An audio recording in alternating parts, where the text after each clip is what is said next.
The string lights above the ballroom shimmered like falling stars as I stepped inside, clutching the small silver clutch my late husband gave me on our 40th anniversary. I hadn't been in a room this grand in years. White roses lined the walls, a live jazz band played softly, and everyone sparkled in sequins and champagne smiles. It was my son's wedding day, the moment every mother waits for. I told myself to hold it together, to smile, to be proud. He looked so handsome in his tuxedo, standing tall near the altar. And the bride, she was beautiful, radiant, everything a young man could dream of. I thought, maybe she'll love me too. Maybe this time I'll finally have a daughter. But the moment I walked toward them, her smile changed. Just a flicker, barely visible, but I saw it. That look people give when they've already decided what you're worth. Mom, over here. My son waved me toward a table near the back, far from the family section. Oh, this isn't with you? I asked quietly. He smiled too fast. It's just closer to the buffet line. You'll be comfortable here. Comfortable. That word stayed in my throat as I sat alone, adjusting my dress. It was a soft navy blue gown, modest but elegant. I'd bought it months ago, saved for this very day. From where I sat, I could see the bride's family, a sea of designer suits and diamonds that caught the light like small, sharp stars. Her father was a tall man with a tan that only came from private golf clubs. Her mother wore pearls thicker than my wrist. They looked expensive. One of the bridesmaids stopped near my table, glancing down with a polite, confused smile. Are you with catering? She asked. I laughed softly, hoping she was joking. She wasn't. I spent years building a company from nothing. Late nights, broken nails, truck deliveries in the snow. Yet here I was, invisible at my own son's wedding, mistaken for staff. As dinner was served, I caught pieces of conversation. Words like Harvard, new yacht, funding, and private equity. My name never entered the air. When it was time for speeches, I stayed silent. I watched my son beam at his new wife. I watched her lean in, whisper something in his ear, and both of them laughed. I told myself it was nothing. That's what mothers do. We explain away the sting. Then came her turn to speak. She held the mic with delicate fingers, looked out at her guests, and smiled. I just want to say how lucky I am, she said. Not only did I marry the love of my life, but I also gained a very unique mother-in-law. The crowd chuckled politely. She's proof that women can be successful and still love their food. The laughter grew louder this time, echoing through the chandeliers. My son laughed too. For a moment, I couldn't breathe. I felt the heat rise up my neck, the burn of humiliation stronger than the champagne in my glass. Someone from the bride's side shouted, "She's quite the fat pig, isn't she?" The laughter that followed felt endless. I didn't move. I didn't defend myself. I just stared into the bubbles of my drink, watching them burst and vanish one after another. I thought about my husband, how he used to tell me, the higher they sit, the harder they fall. The band started a new song, cheerful and hollow. My heart slowed to match the rhythm. Across the room, I saw her father walk in. I'd seen that face before, once across a long mahogany table, in a meeting that changed both our lives. He didn't recognize me then either. Not really, but he would. I straightened my shoulders, sipped my champagne, and smiled. The world could laugh all it wanted. I'd learned long ago, dignity isn't what people give you, it's what they can't take away. The room spun in slow motion, music, laughter, crystal clinking, and I sat there in the middle of it, still as a photograph. I didn't know it yet, but before the night ended, every person in that ballroom would remember my face. Not for what I looked like, not for my dress or my weight, but for the moment they realized exactly who I was. And when that moment came, I wouldn't need to say a single word. The music played louder as the evening moved on, but I felt like the only one who couldn't find the beat. Every laugh around me seemed sharper, every clink of glass like a hammer on my chest. I tried to eat a bite from my plate, but the food tasted like dust. I looked toward the head table. My son had his arm draped around his new wife, whispering in her ear. She looked over her shoulder, caught my gaze, and turned away with a smirk so small it could have been mistaken for a smile. I thought about leaving then, slipping out quietly before the dance floor opened, before more people could notice the woman sitting alone. But a part of me refused. I had built a life fighting to belong in rooms like this, boardrooms, conferences, dinners with men who thought I didn't deserve a seat. I wasn't going to let a 20-something bride push me out of one more.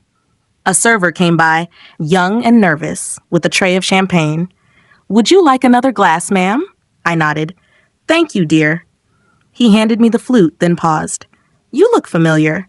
Did you used to run a company called—" Before he could finish, someone called him away. I smiled faintly. Not tonight, I thought. When I looked up, the father of the bride was standing at the entrance, shaking hands as if he owned the place. A tall man with a tan face and a voice that carried even through the music. I hadn't seen him in nearly 2 years. Not since the day he sold me his company. He never learned who the female buyer was. I made sure of that.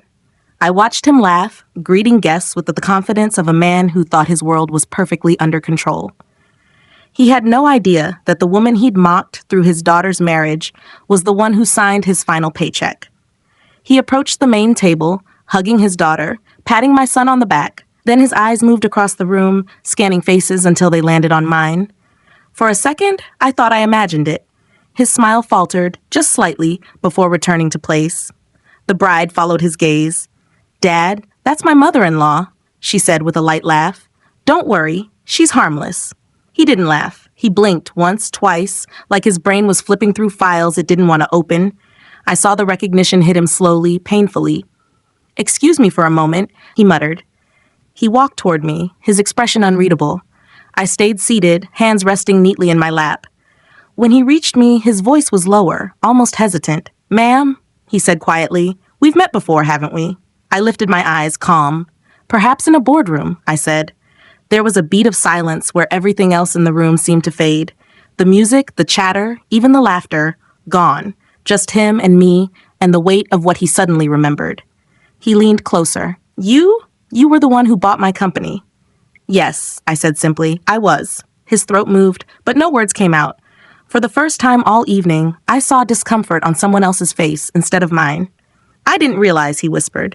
"I know," I replied. Behind him, the bride was watching, still smiling, still oblivious. Her friends leaned in, curious. One of them whispered, "Is he scolding her?" Another said, "Maybe he's telling her to behave." If only they knew.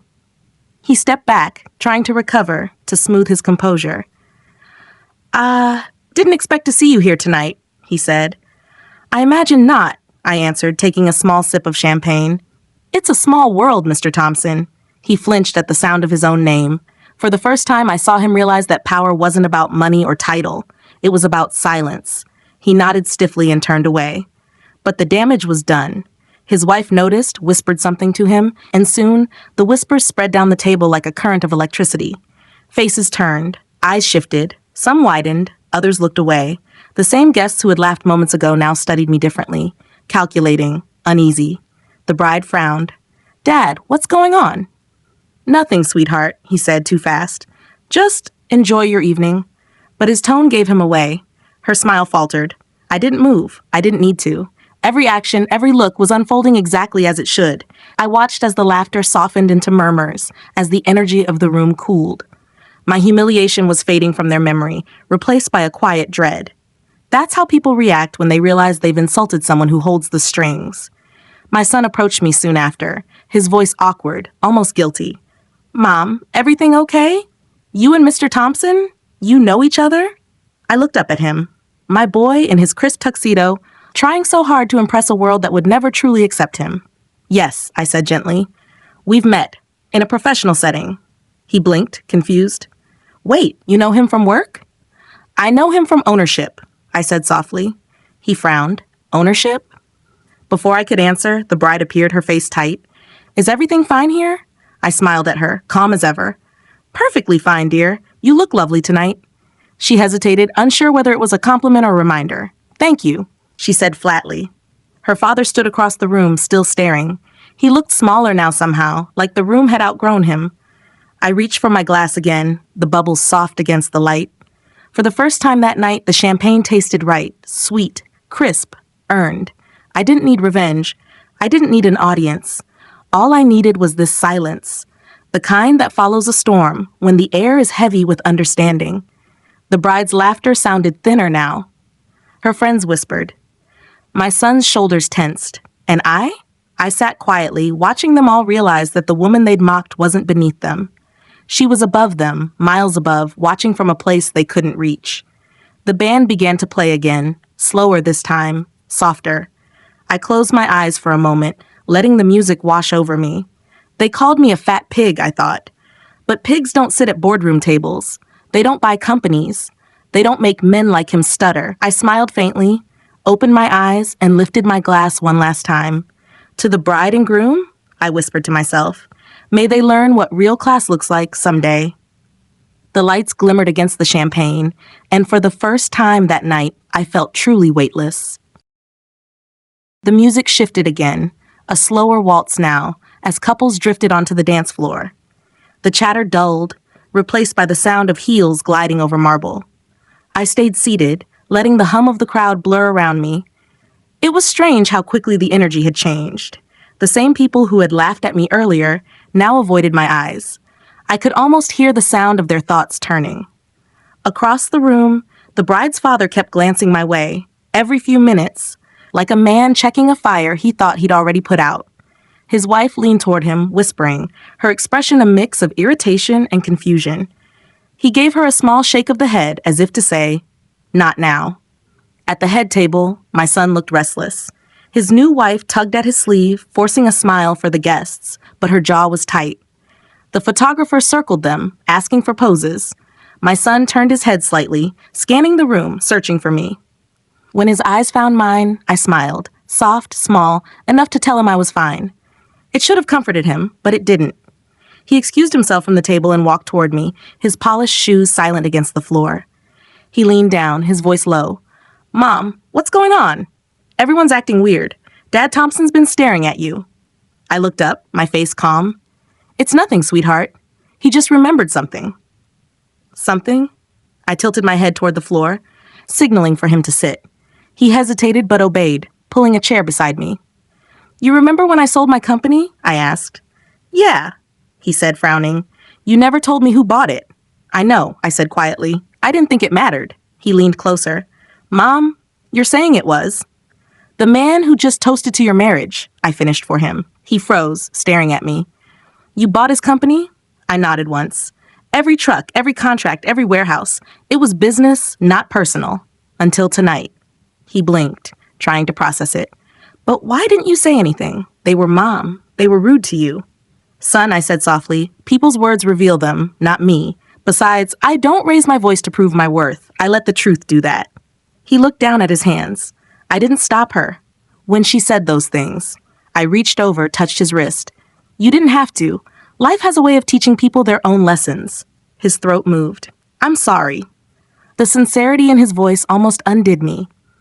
I could see the little boy in him again, the one who used to bring me wildflowers from the yard, saying, for you, Mama, because you work too hard.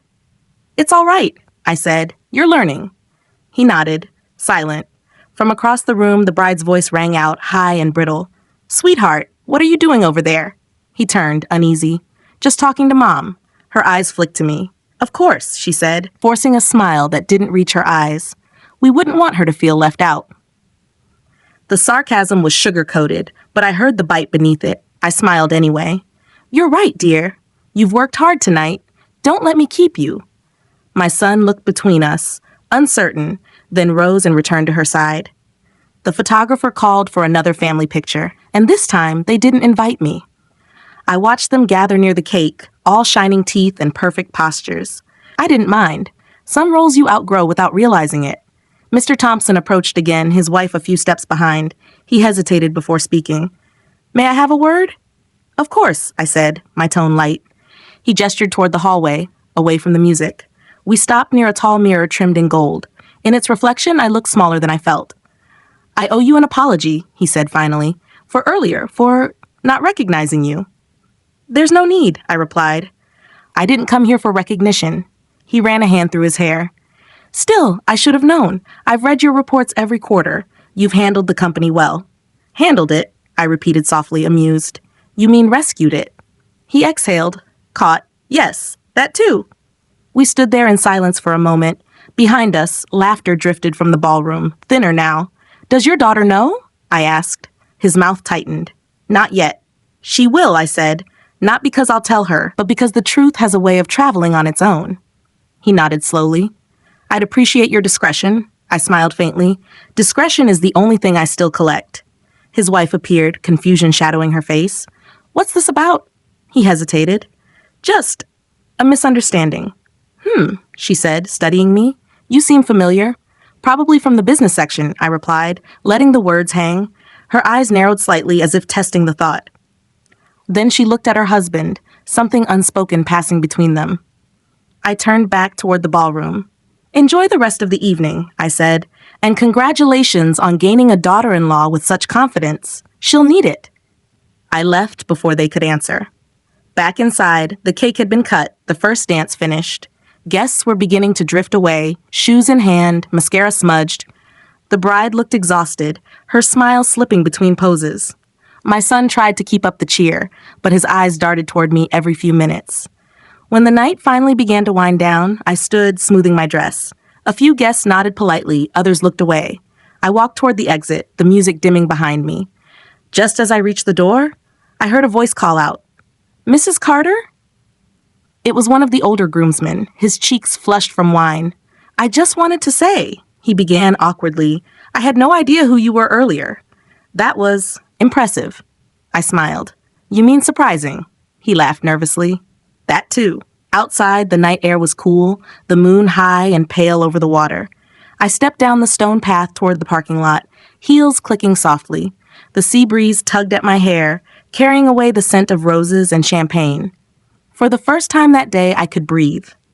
From the terrace behind me came muffled voices, sharp, hurried. The bride's tone carried through the night, strained and defensive, her father's lower, firmer. I didn't need to hear the words to know the shape of the conversation. I walked to my car, the black sedan waiting under a street lamp. When I opened the door, my reflection flashed in the glass. Silver hair, calm eyes, lips pressed in a line of quiet victory. I sat for a long moment, letting the silence settle. Then I started the engine. The headlights cut through the darkness, catching the shimmer of the ocean beyond. I drove away without looking back, the sound of waves following me like applause I didn't need to hear. Somewhere inside that ballroom, laughter was dying. And somewhere deeper, respect was being born. I didn't sleep much that night. Even after I'd showered, changed into my softest nightgown, and climbed into bed, the sounds of the wedding replayed in my head. The laughter, the whispers, the sharp echo of glasses clinking as they mocked me. But louder than all of that was the silence that followed when the truth had landed. That silence stayed with me. It was my closure. The next morning, the sun came through the blinds in gold stripes across my quilt. I made coffee the way I always did, strong and black.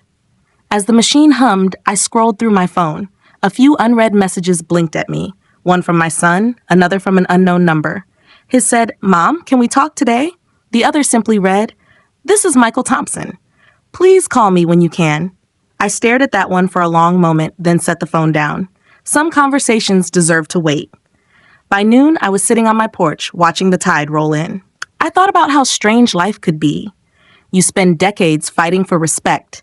Then one night, without meaning to, you remind the world who you are just by standing still. A car pulled up by the driveway. My son stepped out, jacket off, sleeves rolled.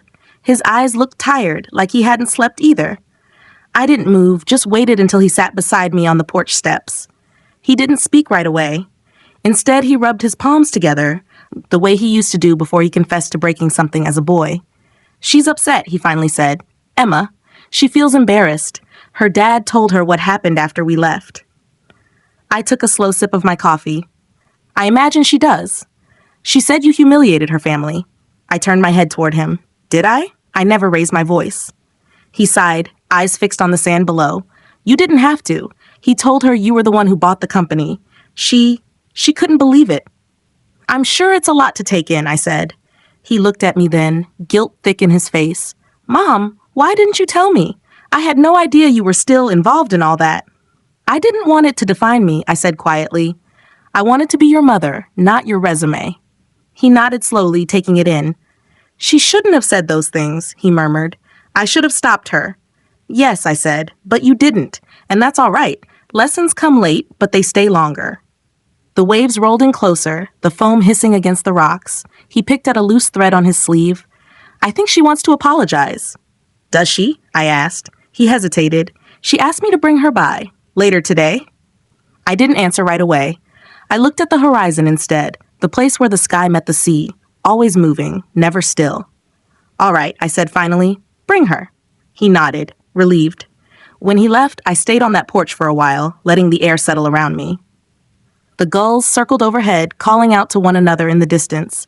I thought of the girl he married, so young, so sure of herself, so desperate to climb higher that she'd forgotten how easily people fall. That evening, their car pulled into the driveway. I could see her silhouette in the passenger seat, rigid still. My son walked ahead, holding the door open for her. She hesitated before stepping out. When she saw me, she froze. For once, she wasn't smiling. Her makeup was soft, understated. She looked human. Mrs. Carter, she began. Her voice was small, nothing like the bright, cutting tone she used at the wedding. Emma, I said, motioning toward the chairs. Sit. She obeyed. My son stood behind her, unsure whether to stay or leave. I gestured for him to sit too. No reason to hover. We're just talking. Emma clasped her hands together. I wanted to say I'm sorry about what I said at the wedding. I nodded once. Go on. I didn't mean to hurt you. I was nervous and my friends were watching and... She trailed off, searching for a reason that would make her look better. People laugh when they feel small, I said softly. You just picked the wrong person to laugh at. Her cheeks flushed. I know. The silence stretched between us. My son shifted, uncomfortable. Your father must have told you everything, I said. She nodded. He said you're my dad's boss now. That's one way to put it. Her eyes lifted, and I saw fear there. Not the petty kind that comes from embarrassment, but the kind that comes from realizing the world isn't what you thought it was. I didn't know, she whispered. I know you didn't, I said. If you had, you might have been kinder. That's what bothers me. She blinked. What do you mean? Kindness that depends on someone's worth isn't kindness, I said. It's currency, and currency runs out. Her mouth trembled slightly. I really am sorry, she said again, and this time it sounded real. I nodded. I believe you, but apologies don't erase what's been seen.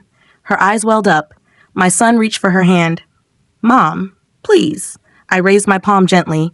It's all right. I'm not angry. I just hope next time she meets someone who doesn't fit her picture of success, she remembers this. Emma wiped her eyes, nodding. I will. I leaned back in my chair, the wood creaking softly beneath me. You're both young, I said. You'll make mistakes. Just don't let pride cost you people who love you. For a long moment, we sat there listening to the waves. The sun was low now, painting the water in ribbons of gold and red. I'll be fine, I said finally. Go home. Be married. Learn. My son stood first, unsure whether to hug me. I spared him the awkwardness and reached up, squeezing his hand. Take care of her, I said. I will. When they left, I stayed on the porch again, the light fading slowly around me. The world was quiet, except for the sound of the ocean and the faint hum of crickets in the grass. I thought about my husband, how he used to tell me that dignity was like a pearl. You only find it after surviving pressure. I smiled to myself. He was right. Inside, my phone buzzed again. Another message from Mr. Thompson. Lunch tomorrow? My treat. I typed back, no need. We're square. Then I set the phone face down on the table. The house was warm, the air steady. I picked up my cup, took the last sip of cold coffee, and watched the sky turn from pink to violet. It was over. No shouting, no revenge, no spectacle. Just the truth, standing quietly where everyone could see it. And somehow, that was enough. A week passed before I heard from them again. The house was quiet, as it always was now. I'd grown used to the sound of waves and the hum of my old refrigerator, the kind of silence that doesn't ache anymore. It just fills the space. Every morning, I walked down to the edge of the beach with my coffee, letting the sand cool under my bare feet. I thought about that night sometimes, the way everyone's laughter had changed shape so quickly, how pride can melt faster than ice under light. But I didn't replay it with anger. The anger had drained away somewhere between the champagne glass and the sunrise. What lingered now was something calmer, an odd kind of peace that came from knowing I had nothing left to prove. It was around 9 when my phone rang. The screen showed unknown number. I almost ignored it, but something told me to answer. Mrs. Carter? A voice asked. It was deep, formal. This is William from Thompson Freight. I work under Mr. Thompson. He suggested I contact you about a potential meeting next week. I smiled faintly. Tell him I'm retired. Yes, ma'am, he said quickly, but he mentioned he'd appreciate your advice. Things have been difficult. I didn't respond right away. I could imagine Michael Thompson sitting in his glass office, the man who once sold me his company and laughed over whiskey about women in logistics. I wondered if he'd told his board yet who his new owner was. Email me, I said finally. I'll see what I can do. After the call, I sat for a long while, the sound of seagulls cutting through the morning air. I wasn't surprised. People always circle back when they realize who you are. By afternoon, I decided to drive into town. The small grocery store near the pier still carried the same creaky floors and hand-painted signs it had 30 years ago. A few locals recognized me, the widow who'd built a company from nothing. Some still called me Miss Carter, out of habit. As I picked out vegetables, I heard two women whispering near the aisle. One of them worked at the florist next door. Did you hear about the Thompsons? She said. Something about their company being taken over. Lost a big contract. Serves them right, the other replied. Always acted like they owned this whole town. I turned away before they saw me smile. When I got home, a new car was parked in the driveway. My son stepped out, holding 2 paper bags of groceries. I figured you might not have eaten, he said. I raised an eyebrow. You checking in on me or apologizing again? Both, he admitted with a sheepish grin. And I brought you something. He pulled out a photo our family from 20 years ago. His father was laughing, his arm around me, a younger version of my son sitting between us with frosting on his nose. I found it in the attic, he said. Thought you'd want it framed. I took it, tracing my husband's face with my thumb. Thank you, I said softly. We sat down at the kitchen table. He cooked, simple pasta, nothing fancy, but it filled the house with the kind of warmth I hadn't felt in a while. She's been quiet lately, he said after a while. Your wife? He nodded. Embarrassed, mostly. She told me she feels like she ruined everything. I smiled faintly. She didn't ruin anything. She just showed me who she was sooner than expected. That's a gift, not a curse. He looked at me carefully. You're not angry? I was, I admitted, for a moment. But anger is heavy, and I'm too old to carry it. Besides, people learn more from humiliation than from kindness. He looked down at his plate, then back up. She wants to make things right. She's been volunteering at the women's shelter downtown. Says she wants to learn humility. That's a start, I said. Humility is expensive. Most people can't afford it until they lose something. He laughed softly. You always talk like a philosopher. I've lived long enough to earn the right. After dinner, he helped wash the dishes. The simple rhythm of water and plates felt like music. Quiet, honest music. When we finished, he turned to me, eyes softer. You know, Mom, that night, when you smiled during the toast, I didn't understand it. I thought you were just trying to save face. But now I get it. What do you get? You weren't smiling to forgive them, he said. You were smiling because you'd already won. I let out a quiet laugh. Winning doesn't always look like victory, son. Sometimes it looks like patience. He nodded, the kind of nod that carries weight. As he left that evening, I walked him out to the porch. The sun was sinking low, the sky stained with orange and violet. Drive safe, I said. He hugged me tight before going. I stood there until his car disappeared down the road, then turned toward the water. Inside, the answering machine blinked again. Another message. Mrs. Carter, it's Michael Thompson. I understand you're not interested in meetings, but please call me. I think I owe you more than a thank you. I pressed delete. That night, I sat in my study with the framed photo beside me. I opened my old notebook, the one where I used to jot down business ideas, and began writing. Not numbers this time, but lessons. Things I wanted my son to know, things no university would ever teach him. At the top of the page, I wrote, 1. Power doesn't require noise, it requires knowledge. 2. Silence unsettles those who live loud. 3. Never measure your worth in other people's mirrors. The rest came easily. Words flowed like they'd been waiting for release. Outside, the tide came in higher than usual. I watched the moon pull the waves closer to the shore, relentless, quiet, certain. Before bed, I checked my phone once more. No new messages. Good. The world could spin without me for a while. I closed the lights, sat on the edge of my bed, and whispered to the empty room. He called me a fat pig. I smiled to myself, and now he's calling for help. The kind of justice I believed in never needed a gavel. It just needed time. And time, as always, was on my side. It rained the next morning. A soft, steady drizzle that painted the windows silver and made the air smell like salt and cedar. I opened the porch door and let the sound of the rain fill the house.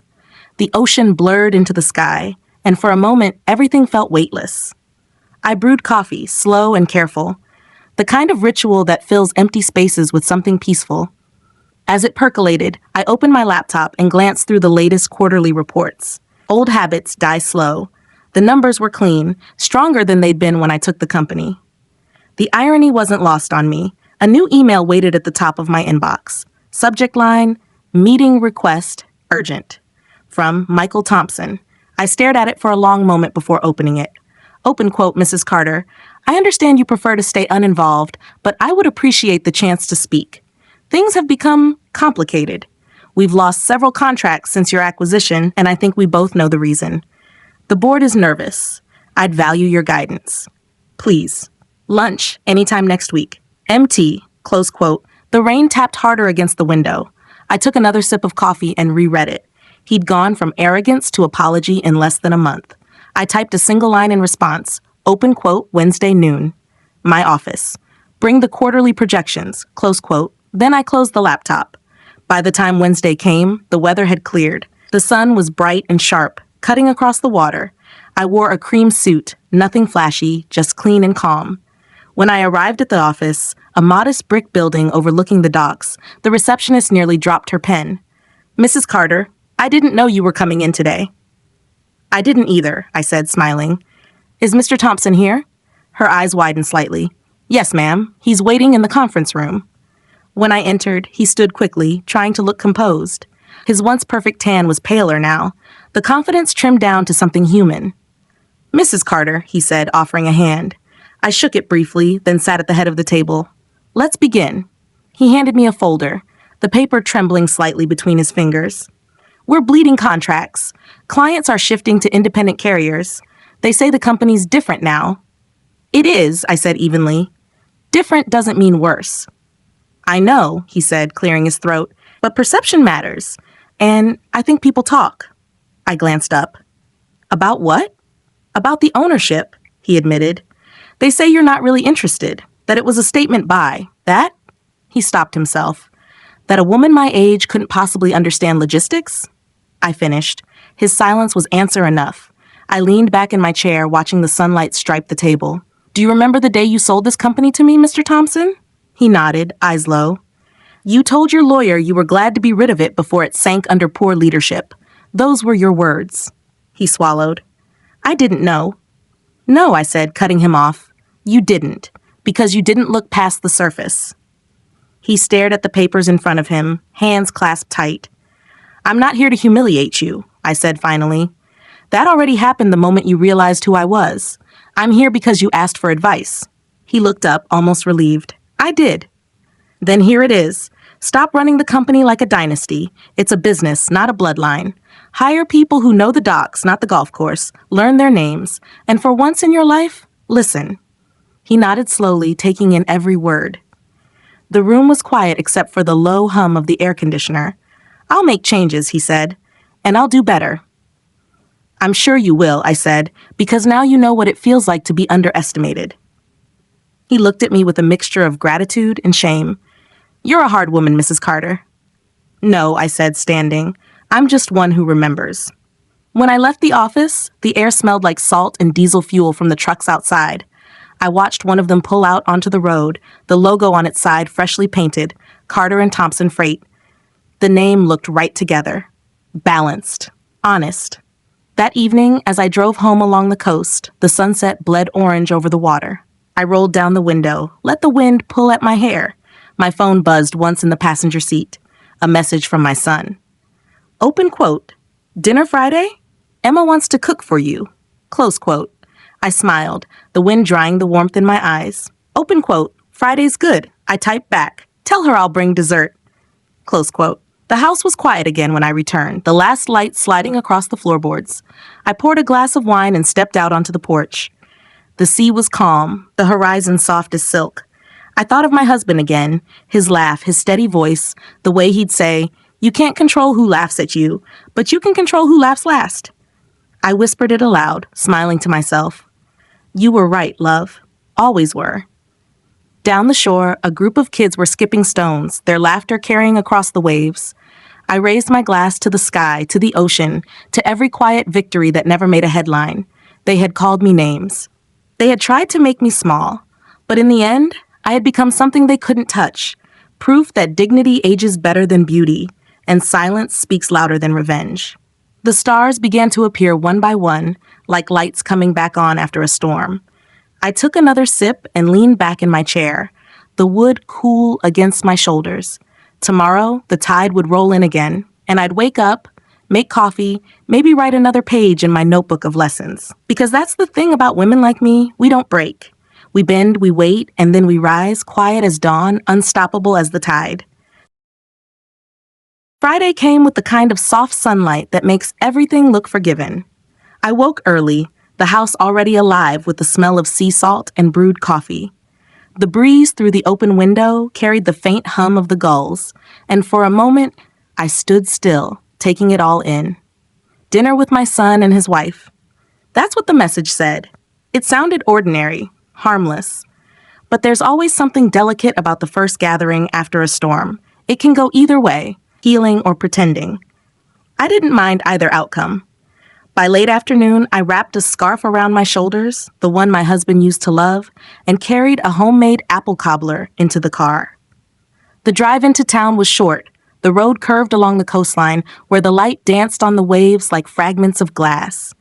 When I pulled up to their home, my son was already waiting at the door.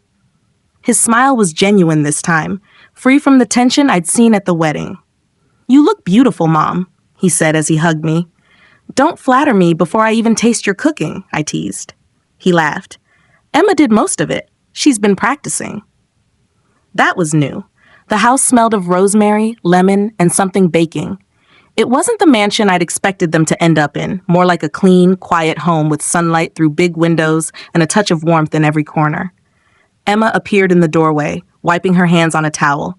Her expression was unsure, but she managed a small smile. "Mrs. Carter, I'm glad you came." "Thank you for having me," I said, setting the cobbler on the counter. "It smells wonderful in here." Her shoulders loosened a little. "It's chicken with roasted vegetables," she said. "Your son says you like simple food." "He's right," I said. "Complicated meals make people forget who they're eating with." We sat down together not long after. The table was set with care, white plates, linen napkins, candles flickering low. Thus it was quiet, the kind of quiet that holds its breath. My son poured wine. "To new beginnings," he said softly. Emma looked at me, "and to learning when to listen," she added. We clinked glasses. Dinner started slow. Small talk filled the spaces, weather, the garden, the new neighbors. But after the plates were cleared, the air shifted. "I've been thinking a lot," Emma said suddenly, "about that night." I met her gaze. "So have I." She hesitated. "You didn't have to forgive me. I wouldn't have, if I were you." I set my glass down. "Forgiveness isn't for you," I said. "It's for me." Holding on to what you said would have only poisoned my own peace. Her eyes glistened. I didn't understand what I was doing. I thought money made people better, that success meant looking a certain way, talking a certain way. "Most people do," I said quietly, "until life teaches them that the ones who built something from nothing are the ones worth admiring." She nodded, her hands trembling slightly. "I don't expect you to like me, but I want you to know I see you differently now." I smiled faintly. "Good. That's called growing up." My son reached for her hand under the table. I noticed the way his thumb brushed over her knuckles, soft and protective. "We want to start over," he said.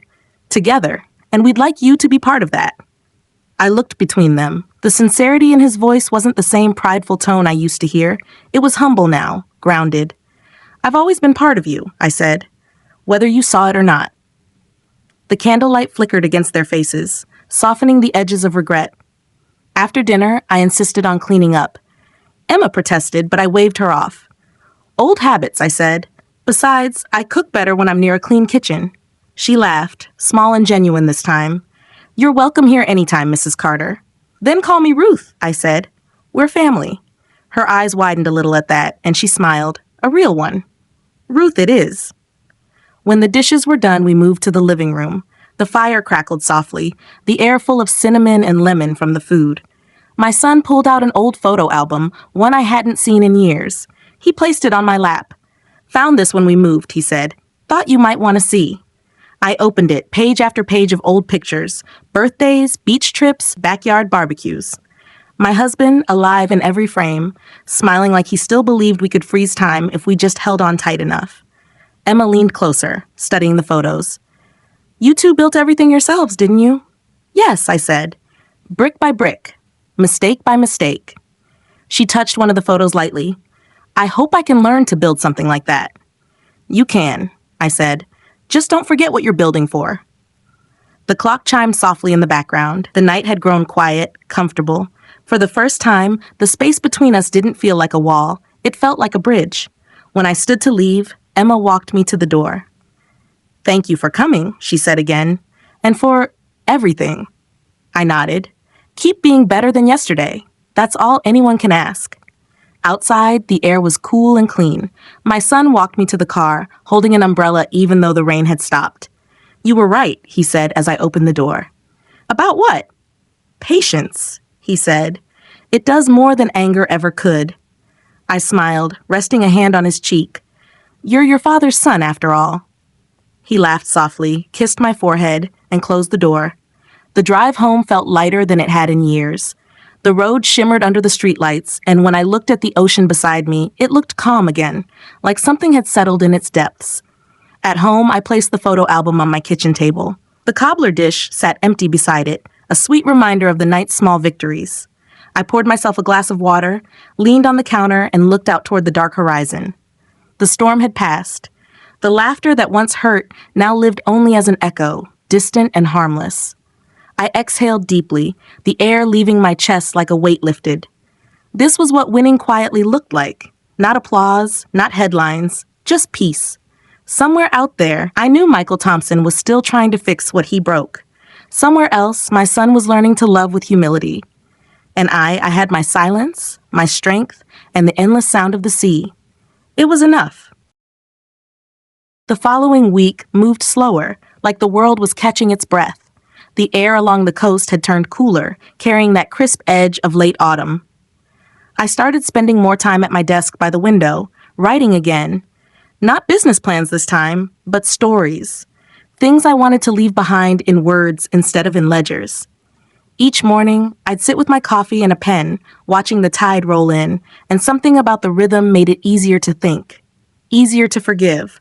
Easier to see life not as a fight, but as a sequence of lessons that eventually make sense when you stop resisting them.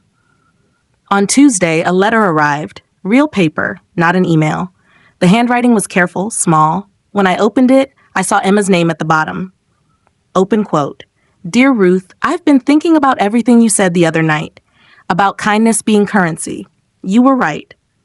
I realized that for most of my life, I've been spending it on all the wrong things, trying to look successful instead of being good. I wanted you to know that I've started volunteering full-time at the Women's Center. Some of the women there remind me of you, strong, quiet, stubborn, in the best way. I'm learning from them, and I hope someday I can say I learned from you too. Thank you for your patience. You didn't owe it to me, but you gave it anyway. With respect, Emma. Close quote. I read it twice, then folded it neatly. The handwriting trembled in a few places, like she'd written it through tears. That kind of vulnerability was something money couldn't buy. I placed the letter inside my notebook between my notes and sketches for a new community program I'd been planning. It wasn't about business anymore. It was about teaching young women in town how to manage finances, how to build independence. Not many people knew, but I'd been funding it quietly for months. That afternoon, I called the center. This is Ruth Carter, I said. I'd like to visit tomorrow. Maybe speak with the women. Of course, the coordinator replied. Emma mentioned you might. When I arrived the next day, the building was small but bright, painted in cheerful yellows. Inside, the air smelled like coffee and hope. Women sat at long tables, some writing resumes, others holding babies, laughter blending with conversation. Emma stood at the far end, helping a young mother fill out a form. When she saw me, her face lit up, not with fear, not with guilt, but something lighter. Gratitude. "You came," she said, walking toward me. "I said I would," I replied. She introduced me to the group, her voice steady. "This is Ruth Carter. She's here to talk to us about starting over and doing it with dignity." The women clapped softly. I wasn't used to applause, not like that. It was honest, not polite. I spoke simply. "I don't have a speech," I said. "Just experience. Life will test you. People will underestimate you. Let them. The secret isn't proving them wrong. It's proving yourself right." Heads nodded around the room. I could see myself in their faces, the fatigue, the resilience, the stubborn spark that refuses to die. After the session, Emma stayed behind to help clean up. She moved with ease now, no performance in her gestures, no stiffness in her smile. "They really liked you," she said. "They didn't need to," I replied. "They just needed to hear what they already knew." She laughed softly. "You make everything sound simple." "It is," I said. "The hard part is believing it." When we left the building, the sky was streaked pink and lavender. Emma turned to me, hesitating. "Can I ask you something personal?" "Go ahead. Were you ever afraid when you started your company, when people doubted you?" I looked at the sea in the distance. All the time, courage isn't the absence of fear. It's moving anyway. She nodded, her eyes glistening. "I think I understand that now." "You will," I said. "Life has a way of teaching us what pride hides." We walked to our cars in silence. Before she got in, she said softly, "I hope someday I can be the kind of woman my daughter looks up to." I smiled. "You already took the first step, wanting to be one." That evening, I returned home and sat on the porch with a blanket wrapped around my shoulders. The night had a quiet hum to it. The ocean breathing steady, the crickets singing their small songs. My phone buzzed. A new message from Michael Thompson. "We've implemented your advice. Things are improving. Thank you, truly." I typed back one sentence, "Keep earning your own redemption." Then I set the phone down and leaned back, letting the wind tangle my hair. Inside, the framed family photo caught the last bit of light from the setting sun. My husband's smile seemed to glow in that moment, like he was still there, watching me build something out of grace instead of grit. I whispered, "You'd like her, you know? Emma, she's trying." The room didn't answer, but the silence felt warm, almost approving. I turned on the radio, an old jazz station humming through static. The music was soft, slow, just enough to fill the spaces between my thoughts. Somewhere out on the water, a ship horn sounded, low and distant, like a heartbeat fading into the night. And for the first time in a long time, I felt the world was exactly as it should be. Not perfect, not easy, but balanced. People change, seasons turn, the tide always returns. And as I sat there with the sound of the waves reaching the shore, I realized that forgiveness, real forgiveness, wasn't weakness. It was the final act of strength. A few weeks passed quietly after my visit to the Women's Center. Life had settled into a soft rhythm again. Coffee at sunrise, a walk along the beach, evenings spent writing by the fire. The calm wasn't empty. It was full of something rare. Peace earned the hard way. One morning, while sorting through mail at the kitchen counter, I came across an embossed envelope. The handwriting was familiar. Delicate, careful. It was Emma's again. I smiled before even opening it. Inside was an invitation card bordered in gold. Open quote, "You are cordially invited to the opening of the Carter Women's Empowerment Fund, founded in partnership with the Harbor Women's Center. Because strength deserves a second chance. Guest of honor, Ruth Carter." Close quote. I stared at it for a long time, my name printed bold across the top. I didn't know whether to laugh or cry, so I did both. A quiet laugh that turned into a single tear. That evening, my son called. "Mom, did you get the invitation?" "I did," I said softly. "You're full of surprises lately." He chuckled. "That was all Emma's idea. She wanted to honor you, said none of it would have happened without your example." "Well," I said, "maybe she's learned that true wealth doesn't sit in a bank." "She has," he said, "and she wants you to give the opening speech." I paused, my heart tightening a little. "You think people still want to hear from me?" He laughed. "Mom, they never stopped." The night of the event, I wore a dark blue dress, simple and elegant, with a pearl brooch my husband once gave me. The venue was a refurbished warehouse near the docks, the same docks where my first trucking routes began decades ago. The place was glowing with string lights and soft music. Dozens of people were there. Women from the center, local business owners, even a few city officials. When I entered, people turned. Conversations quieted. Emma crossed the room toward me, radiant in a cream suit, her hair pulled back neatly. "You came," she said, almost breathless. "I wouldn't miss it," I said. She hugged me tightly. Not the kind of hug you give out of obligation, but one born of respect. When she stepped back, there were tears in her eyes. "Everything here, it started because of you." "Then let's make sure it continues because of you," I said. The program began with speeches from the center's director and local officials. They spoke about growth, about second chances, about how women could build something lasting when they had support instead of judgment. Then it was my turn. I walked to the small stage. The microphone caught the soft echo of my steps.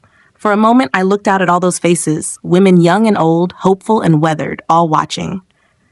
"I didn't plan to speak tonight," I began. But then again, I never planned most of the important things in my life. I didn't plan to start a company. I didn't plan to raise a son alone. And I certainly didn't plan to be standing here tonight in a building that once shipped goods across this country, now filled with women ready to ship something far more valuable: strength. There was a murmur of laughter, gentle applause. "I've learned something in my years," I continued. "It's that power doesn't come from titles or money.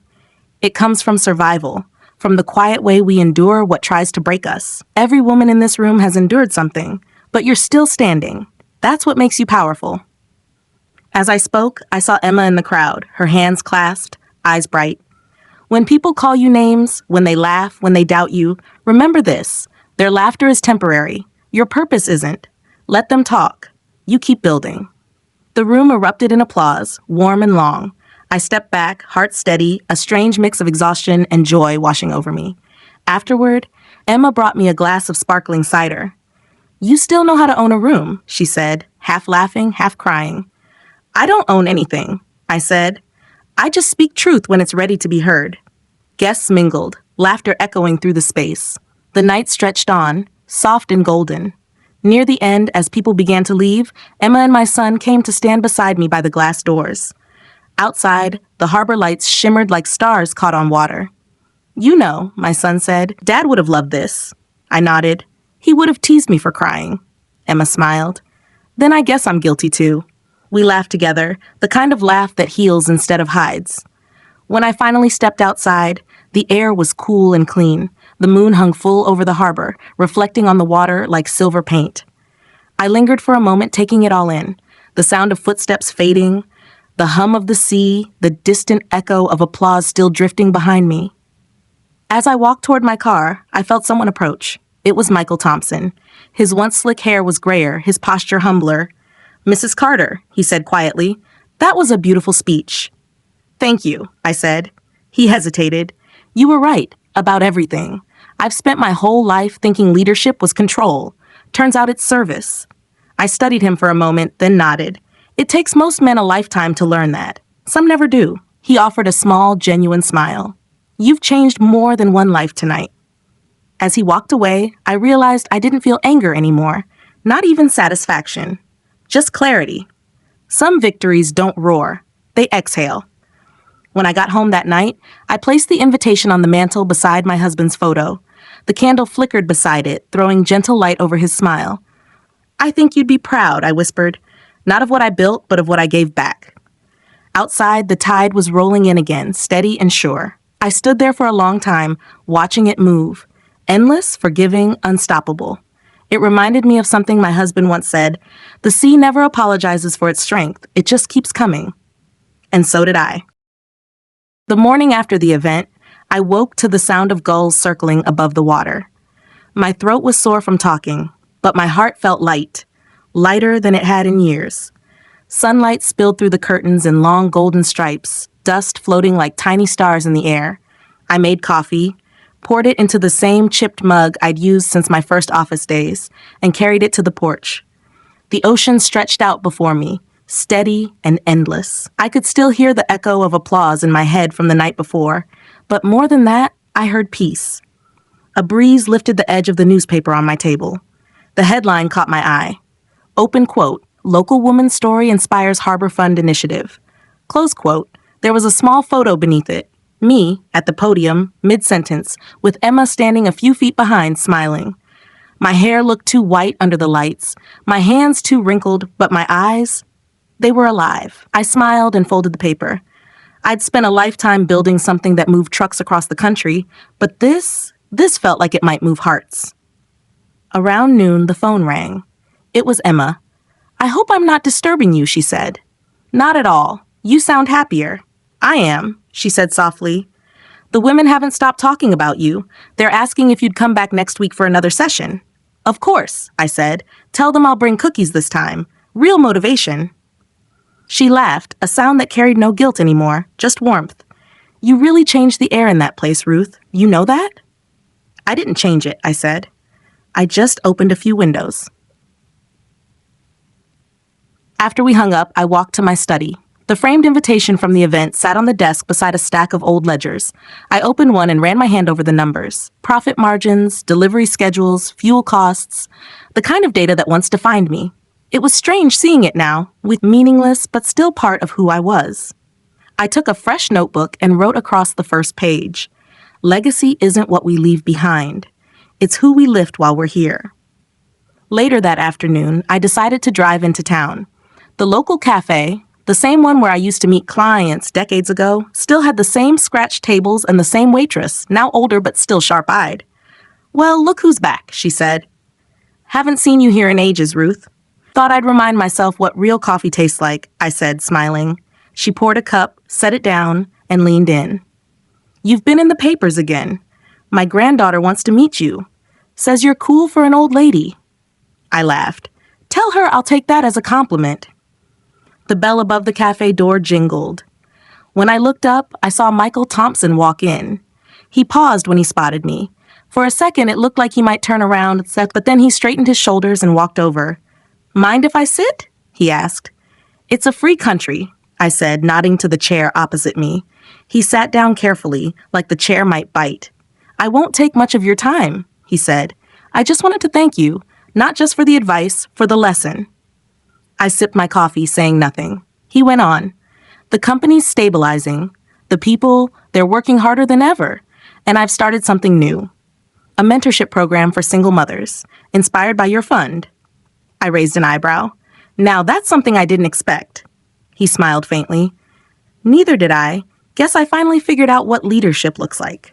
"Good," I said. "Just make sure you keep walking the talk. The world doesn't need another speech. It needs examples." He nodded slowly. "You really don't pull punches, do you?" "Never learned how," I said. He chuckled, stood, and extended his hand. "If you ever decide to come back, the company would be lucky to have you in any role you want." "I already have a role," I said. "Living." His laugh was genuine this time, a sound lighter than I'd ever heard from him. When he left, I sat there a while longer, staring at the steam curling from my coffee. Sometimes the best revenge isn't payback. It's watching people change because they finally understood you. By the time I got home, the sky had turned soft with twilight. My son's car was parked in the driveway again. He was sitting on the porch steps, looking out at the horizon. "Twice in 1 week?" I said as I got out. "You're gonna make me suspicious." He grinned. "Emma told me you were at the cafe. Word travels fast." I sat beside him. "Small towns run on gossip, not gas." We both laughed. After a moment, he grew quiet. "You know, Mom, I used to think success meant making a lot of money. Now I think it's about making things right." "That's growth talking," I said. "You should listen to it." He nodded, then reached into his jacket pocket. "I brought something for you." He handed me a small box. Inside was a silver locket, old-fashioned but beautifully restored. When I opened it, there was a picture of his father on one side, and on the other, a new photo of the three of us from the event. "I thought it was time we started a new family tradition," he said. My throat tightened. "It's perfect," I whispered. We sat there until the stars appeared, the waves whispering softly in the distance. I could feel my husband's memory in that breeze, gentle but steady. When my son left, I stayed outside a little longer, the locket warm in my palm. I thought about how far we'd come, from humiliation at a wedding to this quiet redemption. That night, I placed the locket beside my bed, next to my old watch and reading glasses. Before turning off the lamp, I whispered to the empty room, "Thank you for the lesson, life. I finally get it." The next morning, I woke before dawn. The horizon glowed faintly, the first blush of light touching the sea. I brewed a fresh pot of coffee, opened my notebook again, and wrote a new line beneath the last. "Some storms don't come to destroy you. They come to clear your path." Then I smiled, a soft, private smile, and watched the sun rise over the water, golden and patient, just like me. The following weeks rolled by with a kind of quiet steadiness. My days became familiar again. Sunrise coffee, letters from the Women's Center, occasional visits from my son and Emma. Life didn't need excitement anymore. It only needed meaning. One evening, I received a call from the center's director. "Ruth, I wanted to let you know," she said, her voice bright with pride. "The fund's first scholarship has been awarded. We're sending 2 women to business school next month. One of them used to live in her car. She said she never believed people like her could have mentors." I smiled, my heart swelling. "Then she learned the first rule," I said. "You're only stuck if you stop trying." "We'd love for you to meet them," the director continued. "They're asking for you by name." "Tell them I'll be there Monday morning," I said. That Monday, I dressed in a navy blazer and my old silver earrings. The Women's Center buzzed with energy when I arrived. Laughter in the hallways, children playing in the corner, the smell of coffee and baked bread in the air. The 2 scholarship recipients stood waiting by the door, shy but beaming. One was young, maybe 22, her hair tied up in a bun. The other was older, a single mother with tired eyes but a proud smile. "Mrs. Carter," the younger one said, "you don't know what this means to us." "I think I do," I said, taking her hand.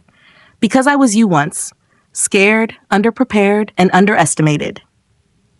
We sat together in the small meeting room, and they asked questions about business, failure, and courage. I didn't give them speeches. I gave them stories. Real ones, the kind with scraped knees and unpaid bills. They listened like it was gospel. When we finished, Emma appeared at the door. "Mind if I steal Ruth for a minute?" she asked playfully. We stepped outside into the courtyard. The day was warm, the air humming with the sound of bees in the garden. "They adore you," Emma said. "You could run this whole program if you wanted." "I don't want to run anything anymore," I said. "I just want to plant things that grow after me." Emma looked down at her hands, then back at me. "You already have. You changed me, Ruth. You know that?" "I think you changed yourself," I said softly. I just held up a mirror. She laughed. "Well then, thank you for making me look closer." We walked through the garden paths, stopping near the memorial bench the center had installed, a polished wooden seat with a small plaque that read, "In honor of women who refuse to stay silent." Emma sat down beside me. "I think about that day a lot," she said quietly. "The wedding. The way I spoke to you. I still hate myself for it." "Don't," I said. "You learned.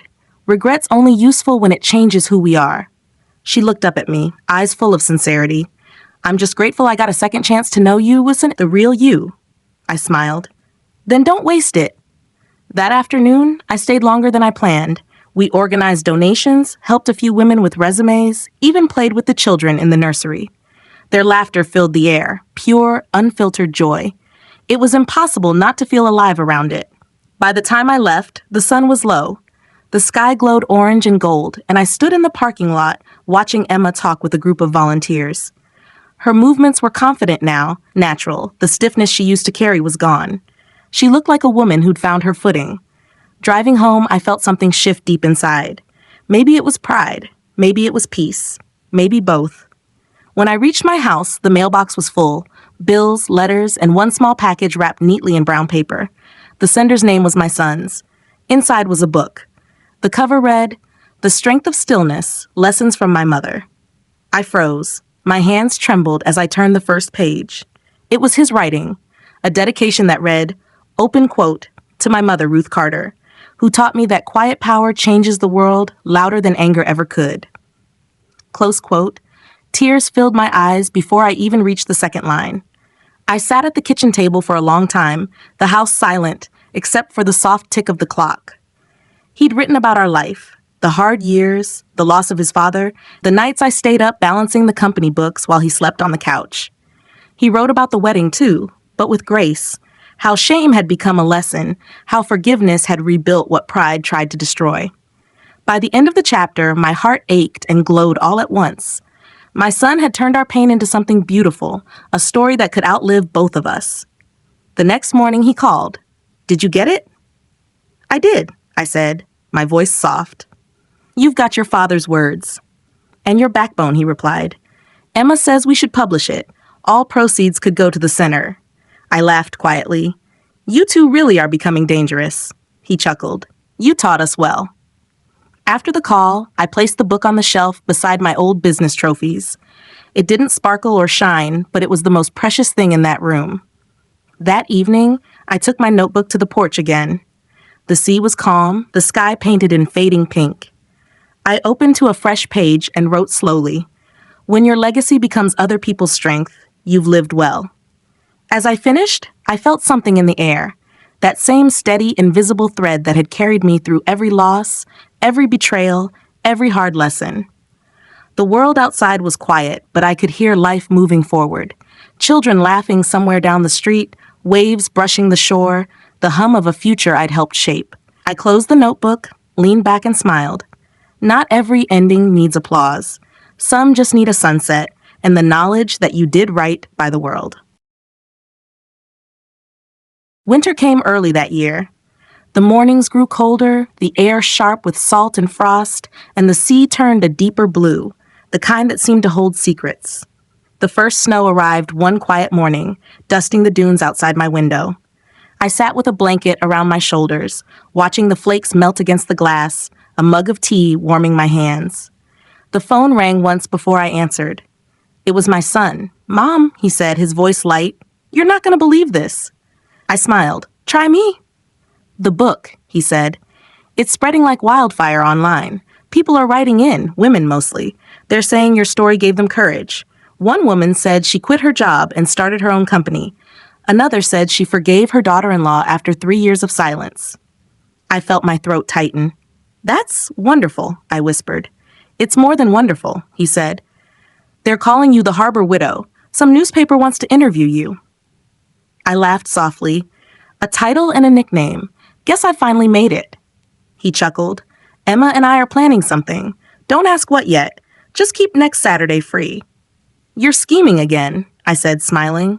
"You'll see," he teased, and hung up. That week, I found myself thinking often about everything that had led me here. The laughter that once cut like a knife, the humiliation, the quiet revenge that didn't destroy but redeemed. I wasn't bitter anymore. Time had softened even the sharpest memories, leaving only clarity. On Saturday morning, I put on a wool coat and my pearl brooch. My son picked me up right on time.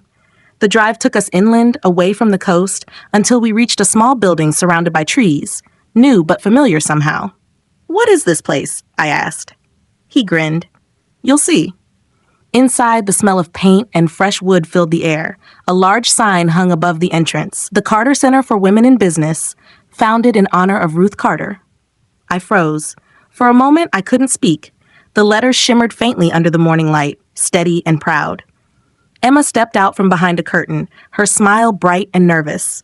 "Surprise," she said. "We used the book proceeds to build it. A space for women to learn, work, and grow. Your name deserved to live on these walls." I covered my mouth with my hand, tears spilling before I could stop them. My son put an arm around me. "It's your legacy, Mom. Everything you taught us, now it has a home." I walked through the halls, each room still smelling of new beginnings. There were computers, desks, whiteboards filled with ideas. One wall had photos of the women from the center, of Emma leading workshops, of me speaking at that first event. And then, at the end of the hallway, a framed quote in gold script. Open quote, "Quiet strength changes the world louder than pride ever could. Ruth Carter," close quote. I turned back to Emma, my voice trembling. "You did all this?" She shook her head. "No, you did. We just followed your map." The grand opening was small but full of warmth. The women from the old center came, along with new faces, young girls, mothers, business owners. They brought flowers, laughter, and stories. Someone handed me a microphone. I took a deep breath, steadying my voice. "When I started my company," I said, "I thought power came from proving myself. I was wrong. Power comes from helping others rise. This place isn't about me, it's about all of you. Every woman who was told she couldn't and did anyway. The crowd erupted in applause, but I barely heard it. I looked at Emma standing beside my son, their hands clasped. Pride filled me. Not the sharp kind that comes from being right, but the gentle kind that comes from being whole. Later, after everyone had left, I walked outside alone. Snow had started again, soft and slow. The sign over the door gleamed beneath the lamplight. I traced the letters with my glove, feeling the texture of the name I'd spent a lifetime building. My husband's voice came to me then, faint and familiar, as if carried by the wind. You can't choose what breaks you, Ruth, but you can choose what you build from the pieces. I smiled through the tears. I did, love. I really did. When we drove back to the coast, the moon hung low over the sea. My son and Emma dropped me off, insisting I rest. The house was warm, the fire crackling softly. On the table sat a single red rose, probably Emma's doing, and a small card that read, "For the woman who turned pain into purpose." I sat by the fire, the rose in my lap, and looked out at the dark horizon. The waves rose and fell, steady as breath. Somewhere beyond them was the version of me who once stood trembling at a wedding, humiliated and small. I wanted to tell her, hold on. One day they'll see. One day you'll smile again, not because you won, but because you healed. I leaned back, closed my eyes, and let the warmth wash over me. Outside, the sea whispered its eternal rhythm. Inside, my heart echoed it, strong, calm, unbreakable. Tomorrow, the center would open its doors to the first group of women. They'd sit in those new classrooms, dreaming big, learning bigger. They might never know the whole story behind the name on the sign. But that was fine. I didn't need credit. I just needed the tide to keep moving. Because that's what women like me do. We endure, we rebuild, and we pass on the torch so the world never forgets the quiet ones who changed it. As the firelight flickered against the walls, I whispered a final line into the quiet. They called me a fat pig once. Now, they call me a founder. And with that, the story, my story, finally came full circle.